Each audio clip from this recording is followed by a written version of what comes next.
feel, cause I know that it's something real. Gonna say how I feel, cause I know that it's something real. Hey, hey. Gonna say how I feel, cause I know that it's something real.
Hey everybody, hi, how are you today? Happy Valentine's Day.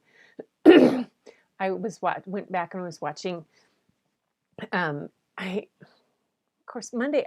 Why do I always get lost on Monday and get mixed up on times all one time? So I went back and watched Angie's and Julie's and Lance's.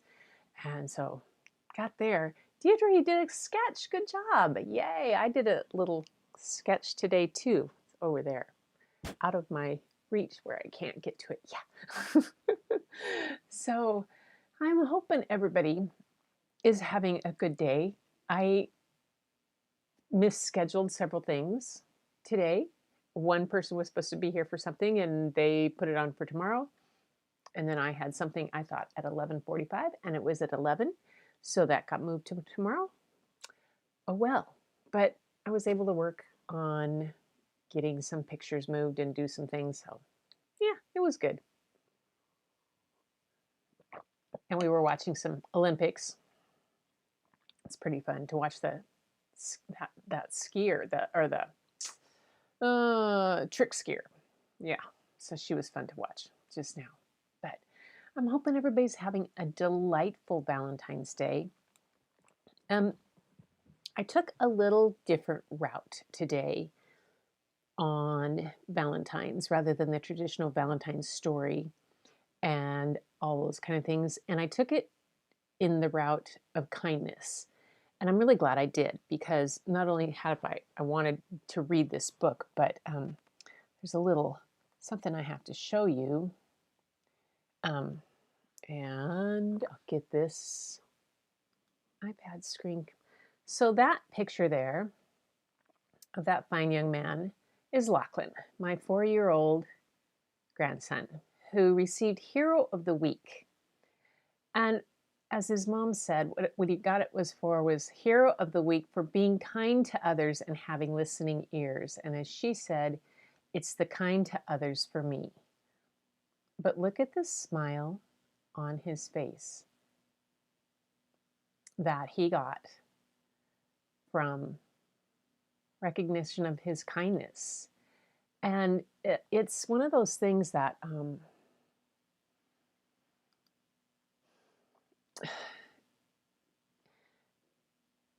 it's one of those things. Kindness, I think, is one of those things that has such a lasting impression on not only the person that receives it, but the person who gives it or who doesn't give it, and what that can do. And it just really struck me as something that I wanted to kind of highlight with this, and with this story, which is called Each Kindness.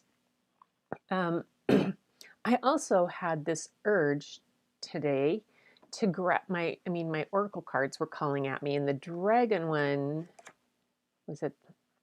Oh no, it was the Rumi card came out first, and I wanted one, and it was kind of about for Valentine's, and it was this card. Let's see, I'll put it. Maybe it won't be backwards. Oh, my face. Oh, it's not going to focus. Okay, we'll switch to a different camera. We'll go this way. But larger. There. Okay. Let's see if I can zoom in on it. Nope, that's me zooming. Wrong person zooming. Don't need to zoom in on me, that's for sure. Okay. Okay. So it's the Celestial Rose of Ma. And this is, I have these oracle cards that all have different things from Rumi. And if you don't know who Rumi was, he was a 13th century mystic poet who, kind of a prophet, poet, everything. He had and a lot of his poetry was actually destroyed. And so what we have left is still pretty amazing that it's around. So I have a book of Rumi, and then I have oracle cards on him. So this said, on this, the Celestial Rose of Ma, go back here, says, and it had a poem.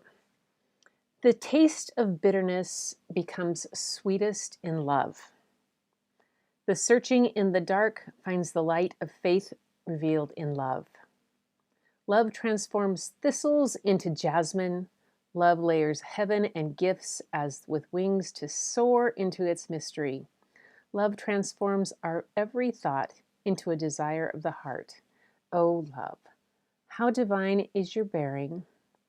Beauty flows from your unseen face. Your very nature is radiant with joy. Your magnificent, vibrant hues in every flower. Your touch dazzles all creation. Every particle is attracted towards you, longing to unite and dwell in you. And that's the poem that he has that goes with this one. And I thought, okay, I have a whole set of cards, and that one kind of fell out for me. I thought that was pretty cool. And of course, the dragons had to get in on the whole act. And they came up with a knock at the door, Hideki's door. I know you wish to reach out, and yet you hold back. I know you feel drawn to knock on this door and to see whether it will be answered this time, and yet you fear so much. You fear that it will not be answered, and the answer or the face that appears beyond the door will not be to your liking.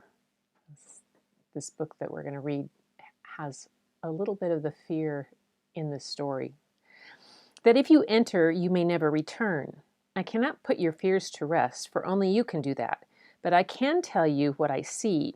I see a spirit whose flame has flickered low, whose light is in danger of going out if it does not take the next step. For years you have passed this door, and many times you have found yourself here. You may even have knocked at the door only to flee. Yet a terrified child before the door was open to you. I say to you now, it's time. Reach out, knock at the door, and let what will be.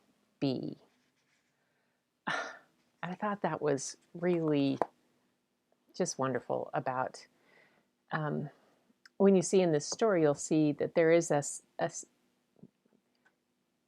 when fear stops someone from being kind, or what they think of others, or what others will think, and then what kind of repercussions or lasting ripples that might have. That's why I called this the echo of ripples, because they just kind of go on and on and on.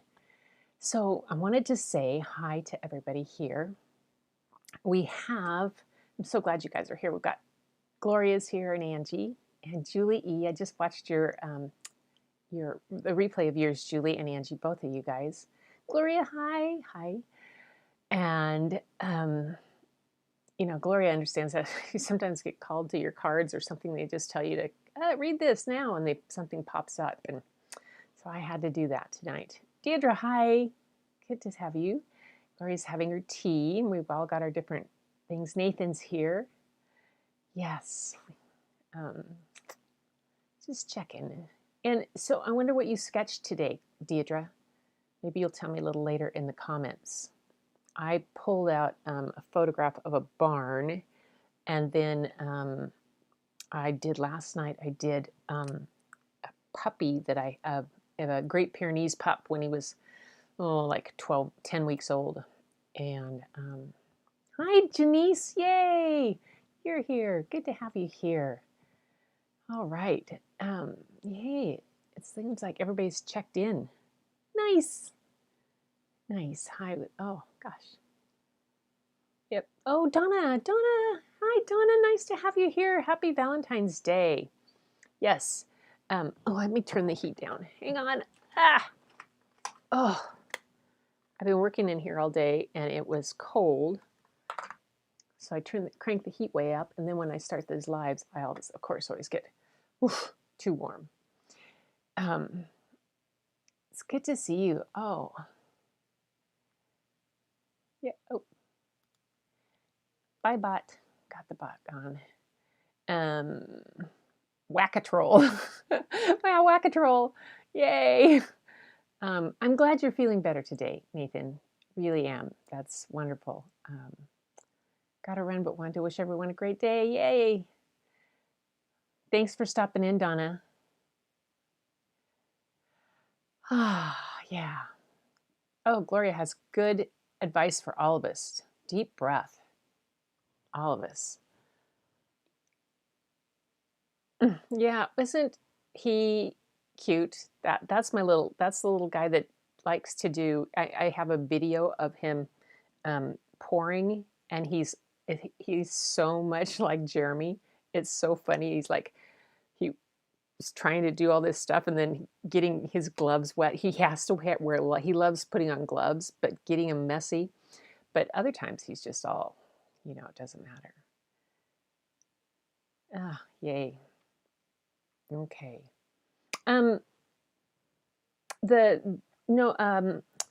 Rumi was a Sufi,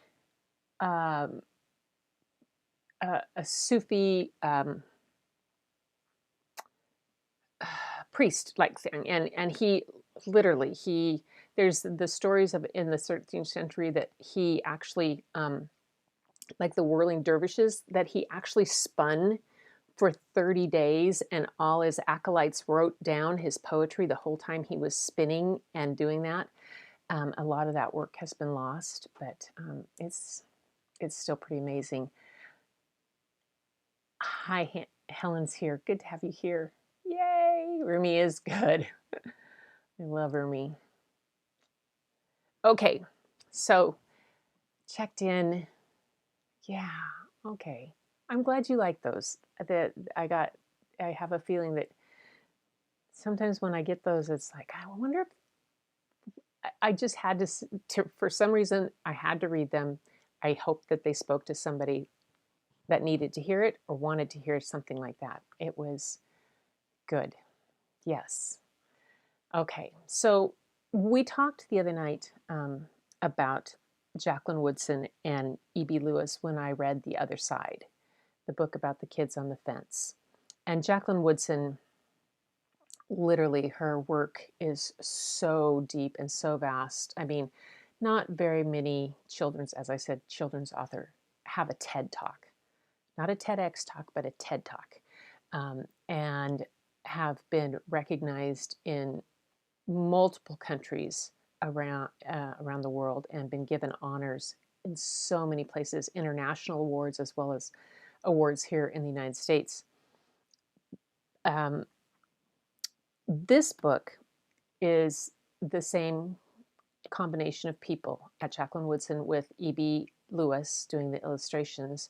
So you'll see a similarity to the art style in this. This book was the recipient of the Coretta Scott King Award Honor Book one year, and I think we had at least 4 copies of this in our library, and then the school counselor had a copy. We did presentations with this book to large groups of kids when we were doing about we did a program called Make Your Day about making choices and what kind of choices that they would make.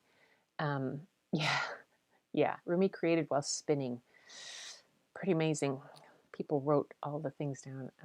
But whirling dervishes are me, yeah, so meditative. And the I'll have to look that up about more. But I remember reading and hearing about him when I was doing some info that it was for like for 30 days that he did the spinning straight 24/7 and just went into the whole state of meditation and that. So, but back to this. It's one of those books that it's a it's not real. I mean, it's a picture book. It's not real long. There's a lot that goes on in the illustrations in the background that you see, and some parts that are kind of muted out. And the kids would notice that when they read this book, they would say, "Oh, but where?" They would have to look for the person and where it was, and then they would find little things about her and about the other people, and it those type of things that it made them think of the small things and have to look for things, which was, I think, brilliant within this book. A rabbit hole. Yes, there she goes. So the name of this book, I said, is Each Kindness. And for Valentine's, kindness is one of the biggest, most important things for me. The kindness that you guys show, just showing up here every night, and the things that you say, the things that we do for each other, and the kindness that I think that is shown, that we show individually to people we know or people that we don't know. And we don't know the impact that has on somebody else after they're out of our sight or out of reach of us.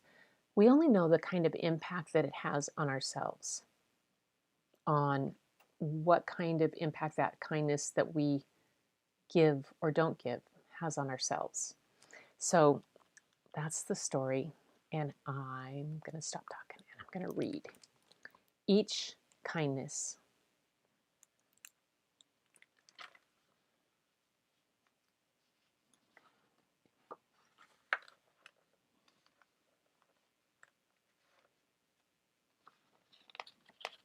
I love the way the watercolor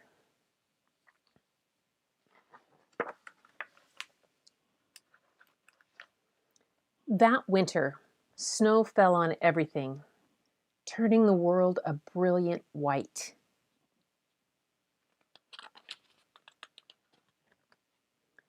One morning we settled into our seats, the classroom door opened, and the principal came in. She had a girl with her, and she said to us, "This is Maya." Maya looked down on the floor. I think I heard her whisper, "Hello." We all stared at her. Her coat was open, and the clothes beneath it looked old and ragged. Her shoes were spring shoes, not meant for the snow. A strap on one of them had broken.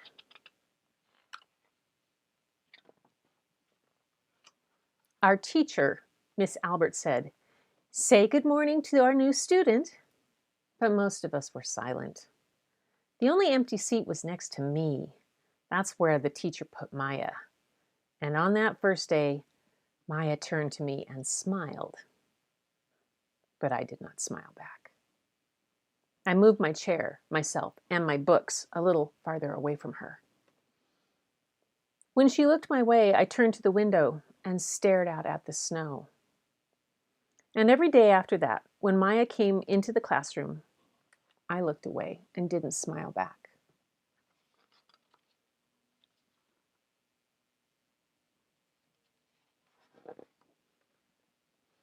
My best friends that year were Kendra and Sophie, and at lunchtime we walked around the schoolyard and our fingers laced together, whispering secrets into each other's ears.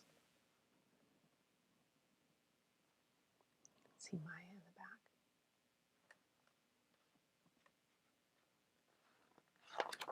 back.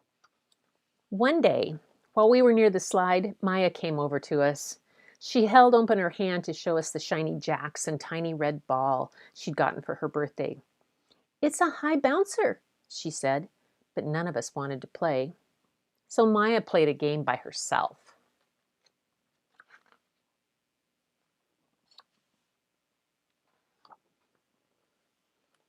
That afternoon, when we got back into the classroom, Maya whispered to me, "Bet you can't guess who's the new Jack's champion of the world." Behind me, Andrew whispered, "Chloe's got a new friend, Chloe's got a new friend." "She's not my friend," I whispered back. The weeks passed. Every day we whispered about Maya, laughing at her clothes, her shoes, her strange food she brought for lunch. Some days Maya held out her hand to show us what she had brought to school. A deck of cards, pickup sticks, a small tattered doll. Whenever she asked us to play, we said no.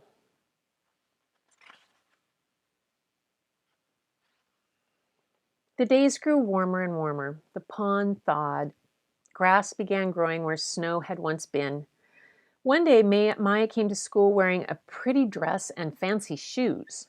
But the shoes and the dress looked like they belonged to another girl before Maya.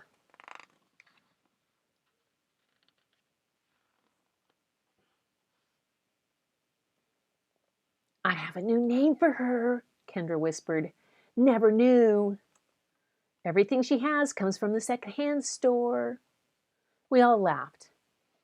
Maya stood by the fence. She was holding a jump rope, but did not come over to ask us if we wanted to play.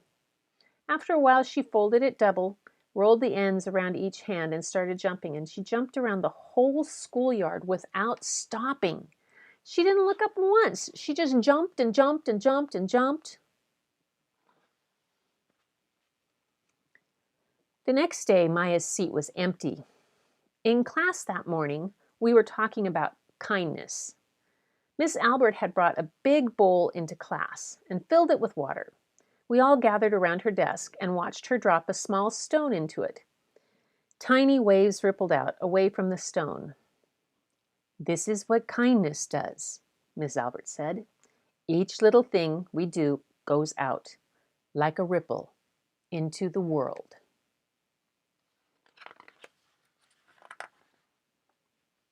Then Miss Albert asked us each to drop the stone in as we told her what kind things we had done. Joseph had held the door for his grandmother. Kendra helped change her baby brother's diaper. Even mean old Andrew had done something. "I carried teacher's books up the stairs," he said. And Miss Albert said it was true. I stood there holding Miss Albert's rock in my hand, silent. "Even small things count," Miss Albert said gently. But I couldn't think of anything, and I passed the stone on.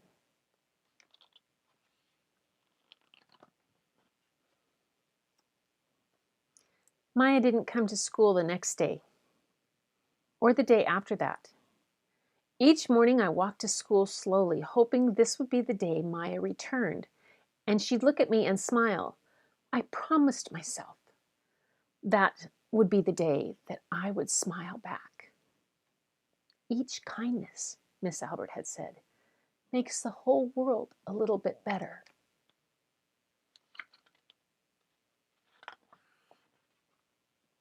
But Maya's seat remained empty. And one day, Miss Albert announced to the class that Maya wouldn't be coming back. Her family had to move away, Miss Albert said. Then she told us to take out our notebooks. It was time for spelling.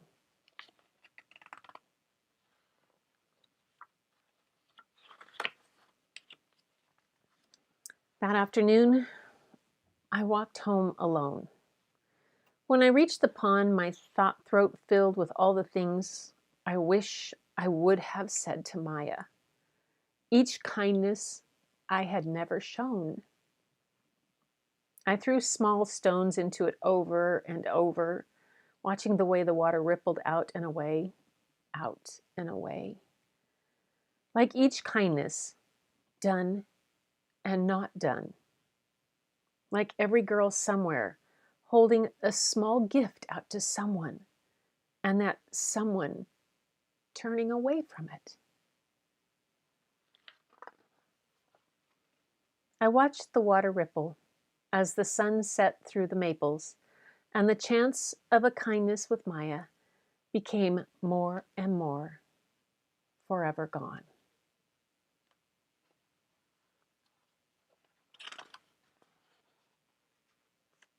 And that's the end of the story. Not exactly a super high uplifting, but one that for a day of love was one that I would read to kids and it would stick with them.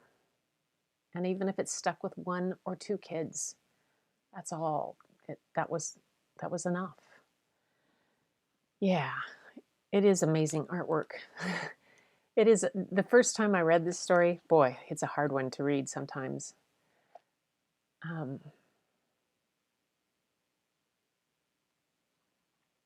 Yay, you know? And I'm sure that's the kind, oops, my thing is so big. Let me get this. Janice likes it.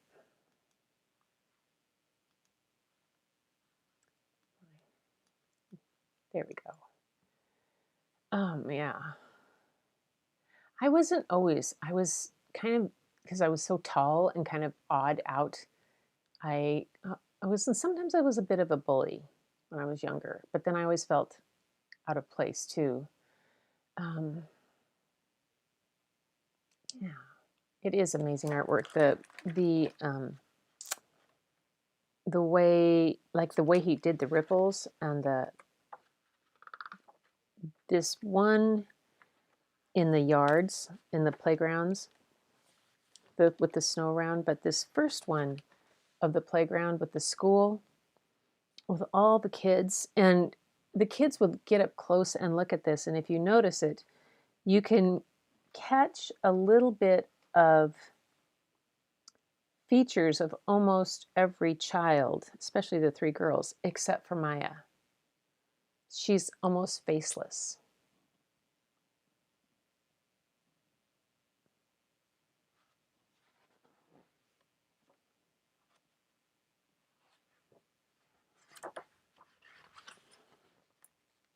This one of her jump roping. You really get the sense of that she's just going on and on.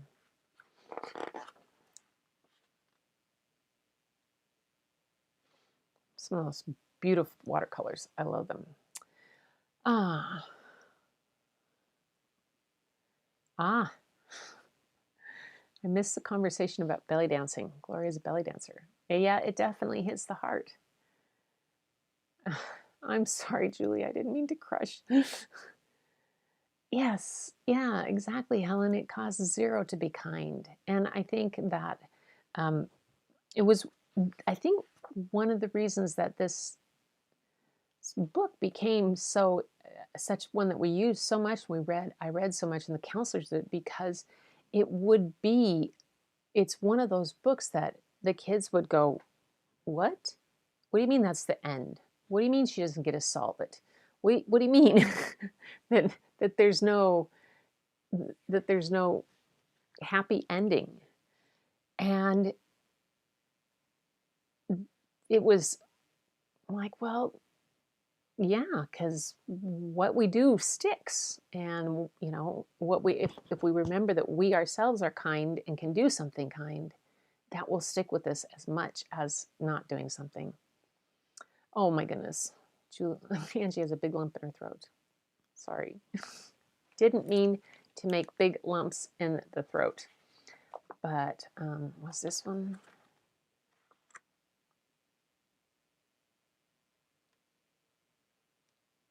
Yeah.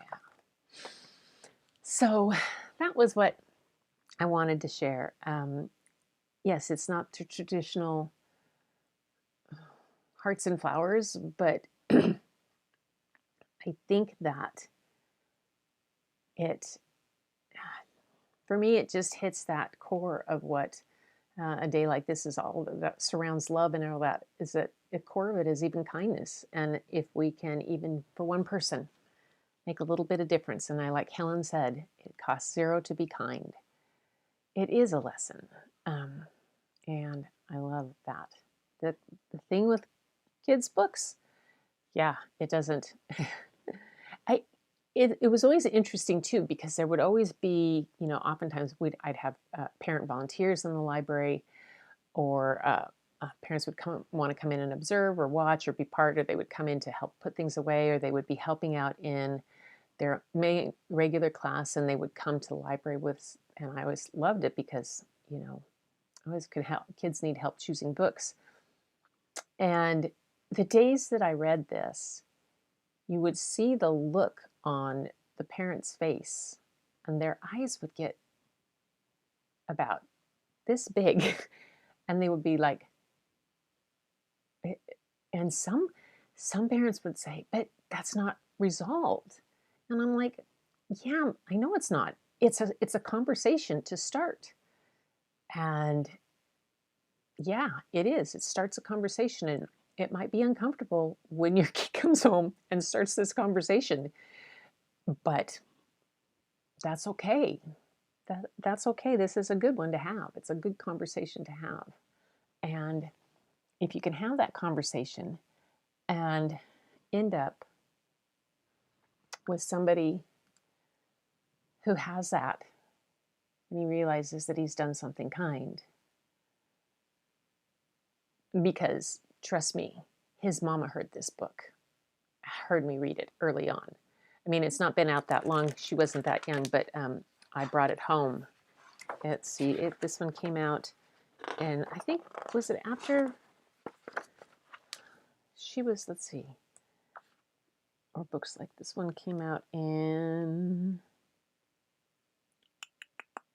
okay, so this would have been, yeah, so she would come to school and help me with books. So this was when, after she was older, had just gotten married, and this was one of the books I'd have at home. So my girls would come home, and they'd come in, I would have this stack of books at home, and they would say, "What's Mom reading?" And I would have them, and they've been reading them ever since, so they love them. So yeah, it's worth it, every little bit of it. Well,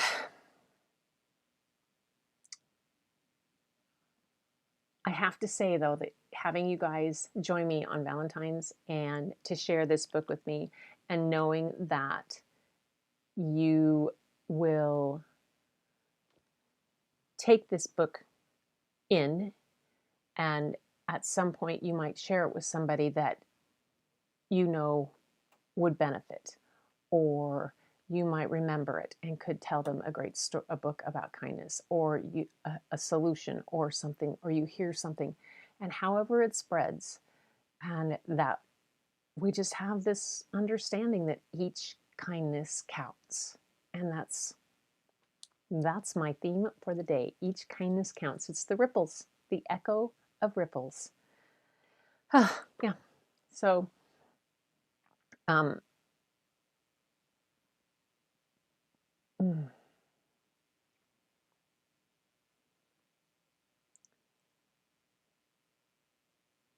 So everybody, I was just reading some of the comments about everything.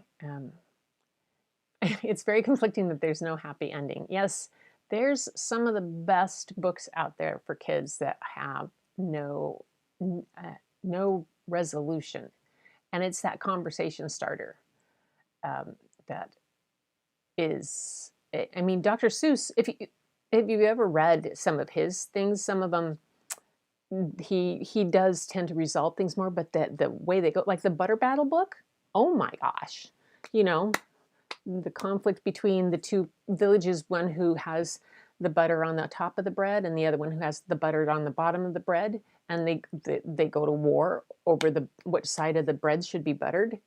And it's just, the kids are about partially through it are going like, this is so stupid, they're arguing about the same thing, they just have to turn it, and like, yeah. So Dr. Seuss, all of them have these great stories to tell like that. Anyway,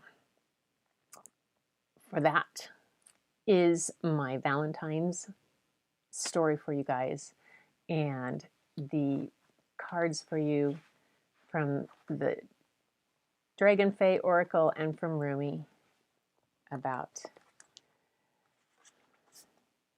Your touch dazzles all creation. Every particle is attracted towards you, longing to unite and dwell in you. Yes, that's it. So you manifest vibrant hues in every flower. Yep, a bunch of artists spreading the beauty that's hidden in plain sight. And with that, I'm going to let you guys go join your families for the evening and celebrate the rest of Valentine's Day. I wish you all the happiness, and thank you so much for joining me. It's been, this is a wonderful story. We're at like 89. 89. Tonight was night 89.